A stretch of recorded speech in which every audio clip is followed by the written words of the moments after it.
So I have this Honda CRV. This is the one that got hit down low and in the back, and the floor is nice and wadded up. I have a new trunk floor right here. This one actually, they have a sectioning procedure to put it in at this brace back here. I cut 15 millimeters in front of this, cut this floor pan out, then the other one overlaps. So I'm gonna go ahead and make some pulls. I'm gonna grab this and pull it out to walk out all the other damage, and then I will go ahead and start cutting that floor pan out.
So it looks like Honda wants this cut 15 millimeters back from the edge of the brace here. So I'm gonna mark that in a few spots and put a piece of tape down as a cut line. I'm gonna make my cut across here.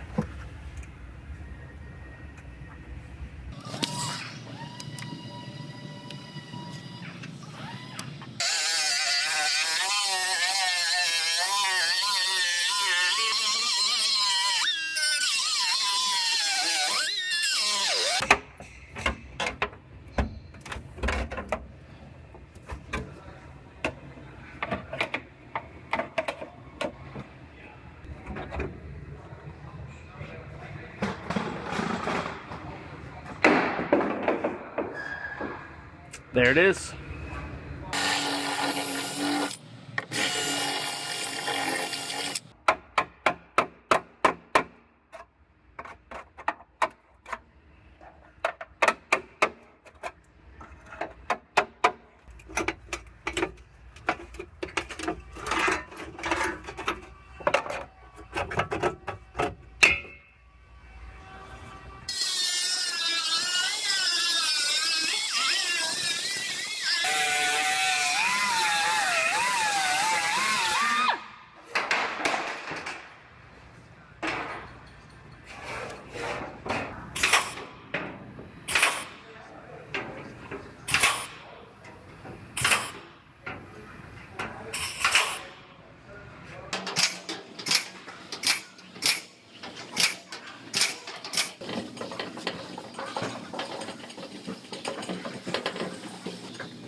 Well, I got this floor all fit up, ready to weld.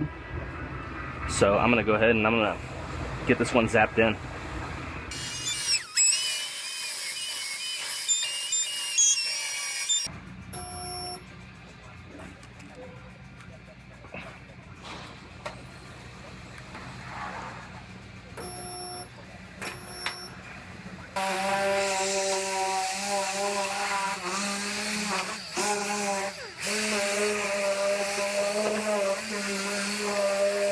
Alright, I just about have this one all welded together. All I have left is I have to put on this brace right here. That had to come up because the floor gets lapped underneath it.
So we ended up having to drop the suspension down on this one because where the seam is, where the floor goes in, there was no way I was going to get to that in order to clean it up and seam seal it, and because it was buried behind all of this, and it would have eventually caused moisture to get in there and it would have started rusting away. We dropped the suspension loose, I cleaned it all up, and I'm going to seam seal it and then undercoat it and paint everything, and then we'll put it all right back up.